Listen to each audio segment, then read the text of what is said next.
Hi everyone, John Heath here again for Milton Rose Learning with another Let's Learn video today on Inspector Calls characters.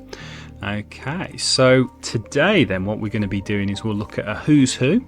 So we'll just give you an overview of all the main characters in this kind of brilliant drama. Then we'll unpick what these characters actually represent in terms of allegorical figures. So we'll unpick that together to get the really high grades. That's for the kind of real brainy approaches to this text. And then we'll finish by picking on a key character's journey. So we'll do Sheila Birling and see how she changes throughout the narrative, because she really goes on an emotional journey here. Okay then, so first off, let's look at the who's who. So firstly, we'll just rattle through the characters so we have a nice grasp of them at the start. So firstly then we have Mr. Birling, as always. So he's a very arrogant businessman. He's obsessed with profit, money, and social status. That's all he really seems to care about. He gets an extremely negative characterization by J.B. Priestley because he's trying to critique capitalism, and he's trying to show all these capitalists to basically not care about the working class. And then we have Mrs. Birling, who is obviously Mr. Birling's wife. So first off then here, she's extremely cold and dismissive. She's aristocratic, so she was born into the upper class, and she doesn't really care about anybody apart from her or her family. So she sees herself as morally superior, and at a key part in the narrative, when Eva Smith comes to her for help, she refuses. Even though she runs a women's charity who should be helping people like that, she just chooses not to. So really kind of quite miserable figure in this narrative. Okay, then we have Sheila Birling, so it's not all bad. So Sheila Birling is the daughter, and she begins the text, as we'll learn later on, extremely naive and self-centered, but she goes on a moral journey throughout this play, and that's really important to know. So she begins to realise what Marxists call class consciousness. So she realises the class system is very much there, and she needs to treat the working class with more respect. So she realises the Birling's role in perpetuating this class inequality, and that's a reason for hope in this narrative.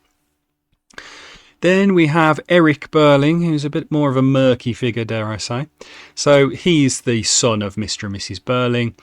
And he's very troubled. So he drinks heavily. Sheila Birling says he gets squiffy a lot, basically getting drunk a lot. And he lacks confidence. And he's ultimately responsible for physical abuse of Eva Smith. But again, just like Sheila, he does learn and he does want to change. And I think that's to his credit, actually. He's not all bad in that sense. Okay. Right, then down to Gerald Croft. So Gerald Croft, again, a bit of a murky figure, dare I say. So he is an upper class character, extremely confident and charming, but very secretive. And he tries to help Eva Smith, but he ends up using his own power and kind of just using her basically, and then discards her. So again, Gerald is a bit of a murky character. Also, I must say with Gerald Croft, he doesn't want to change. He wants to keep his class privileges very much in place, and so that is a real kind of a real negative mark against him in this play. Then we have Inspector Gould, the big man. Okay, so he's mysterious, authoritative, very strong, and very calm as well in the play, and he conveys the moral message of the play, which is basically capitalism is evil, and we need to look after the working class better in the world, and we need to convert to socialism. That's basically the moral message of it. And he challenges each character to face up to their guilt and their actions. As we know, he goes round the table one by one and proves how they contributed to the death of Eva Smith. Okay, then we have Eva Smith herself, as we can see there. She looks very distressed there, as she probably should. So Eva Smith / Daisy Renton, no, it is the same character, as we know. She just had to change her name later on to try and get work. Now, she never appears on stage, which is very symbolic. It's symbolic of the working class who are voiceless in society. That's a very, very good point for you to make in your essays. But she's a powerful offstage presence, and she suffers at the hands of every character and is ultimately the victim of inequality in this period. She's a working class character who was mistreated by all of the Birlings, and she paid for it with her life. Okay, so again, very, very tragic figure. Then we have, just in case she comes up, because she has come up once or twice on exam papers, Edna. Now, Edna is a minor character. She's the maid of the Birling family, extremely quiet, but ever present on stage. She's always kind of like clearing the dishes away and things like that. And some people argue that she represents the working class who keep society running. They don't question things, they don't argue, but they are important because they keep society running. So a very important little message there behind the character of Edna. Okay, so with those characters kind of now analysed, let's have a look at the key allegorical figures. Now this is really important if you want to get the high grades. So let's just get this on screen if we can. Okay, so first off then, so we've put it together in a little table. We have the characters on the left, as you can see, their role in the play, but then their allegorical symbolism. Now let's just talk about what an allegory actually means just for a second. Now an allegory is basically a text where each character is a symbol of something. They represent something. And we'll unpick those together now. So, for instance, Mr. Birling, as we'll look at in a second, it's not just Mr. Birling, the businessman, but he is an allegory of capitalism. He symbolises the whole of capitalism as a system. And it's very important, if you want to get the high grades, to understand what these characters allegorically represent or symbolise. Okay, so let's go through them together then, one by one. So first off then, we have Mr. Birling, as you can see on screen with the image. He's trying to calm things down over the dinner table. Now, what does he kind of represent? Well, he's a patriarch of the Birling household, as we know, and he's a wealthy businessman. Very straightforward. But when we look at him allegorically here, what does he symbolise? Well, he symbolises capitalism and the capitalist business class, as well as symbolising the old generation in Britain who don't want to change. They want to keep their class privileges in line. So basically, he is a much bigger symbol, isn't he, of something bigger. So he's an allegory. It's very important to understand that. Then we have Mrs. Birling. So what does she do? Well, she's obviously the mother of the Birling family, and she runs her own women's charity. That's what she is literally. But if we look at the right, this is what she symbolises allegorically. So she is she symbolises the aristocratic upper class.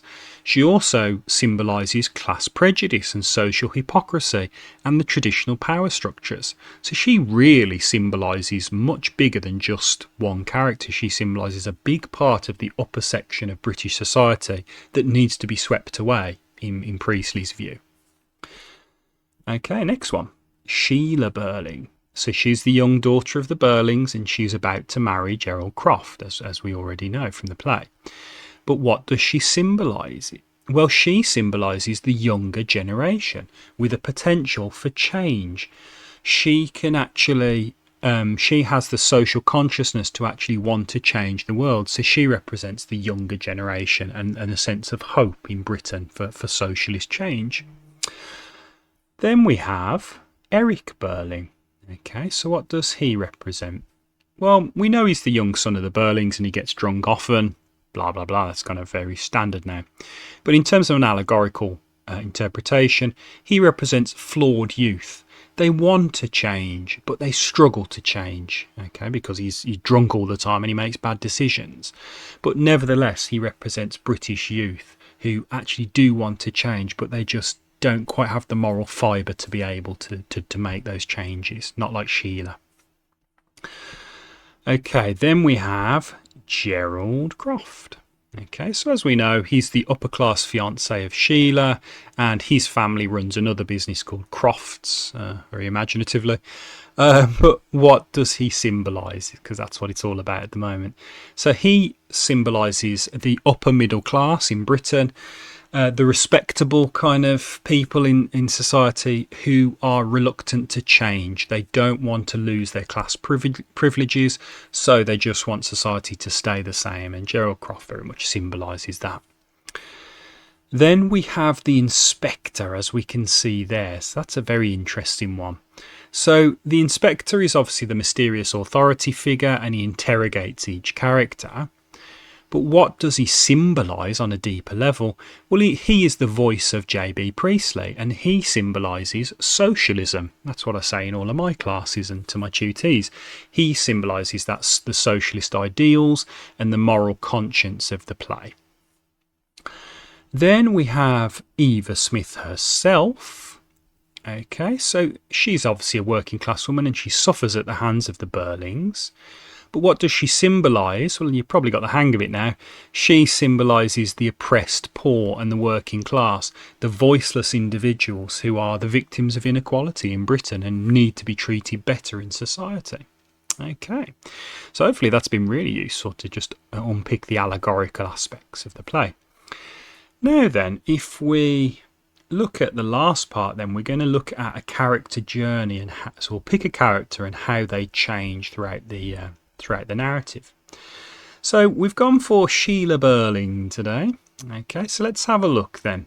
So this is Sheila very much at the start of the narrative. Okay, so first off then, Sheila at the start of the play then, she is portrayed as playful, materialistic, she loves her diamond ring, and unaware of deep social issues at the start. Her characterisation then, she's very superficial, she focuses on appearances, she loves flashing that kind of diamond ring around, and, you know, quite pessimistic in that sense. And a good quote for that is it the one you wanted me to have? When she's talking about the diamond ring. So she's just basically almost a victim of patriarchy and just kind of being married off almost. So again, quite negative at the start. However, as she develops in the narrative, what we would call the turning point of the narrative, she does go through some changes. So let's try and capture those. So I think the turning point for Sheila is Sheila's reaction to Eva's kind of sacking, because she got her sacked at the department store where Eva found a new job. So Sheila realises that she had Eva fired out of jealousy because she was prettier than her, and she felt a bit foolish. So the characterisation here is she's remorseful and she's self-aware. She gets that moment of class consciousness. That's a brilliant phrase for your essays. And she shows that emotional intelligence and the capacity for change. And the quote that really symbolises that turning point for Sheila is, "But these girls aren't cheap labour, they're people." She's humanising the working class there and actually saying we need to look after them better. And J.B. Priestley will be really nodding his head with that one. He'd be very, very happy with that kind of quote. And then the final point in the journey for Sheila at the end of the text is kind of here. So let's just kind of pick that up. So basically then, she emerges at the end of the play as mature, morally aware and independent. And she rejects her parents' complacency now. So in terms of characterisation, she takes responsibility for her actions and she sees the wider social message of the inspector's visit. You know, she doesn't want to go back to the bad old days.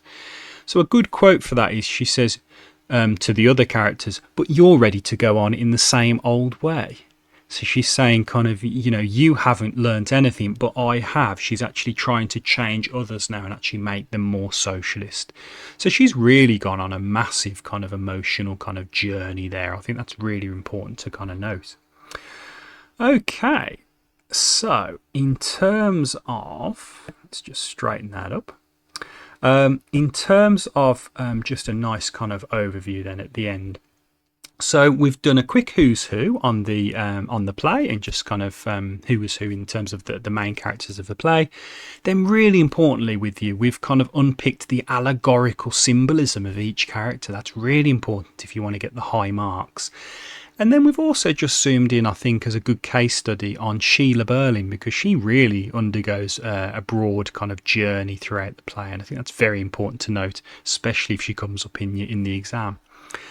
Okay, so let's just have a little look at this just at the end. So if you found this lesson useful, please feel free to hit the like, subscribe and tap the bell icon. It's really important for the channel to grow, and do keep your eyes peeled because we'll be uploading content every week now, just to grow the channel as best we can. And it just remains to say, obviously, thank you for listening and take care.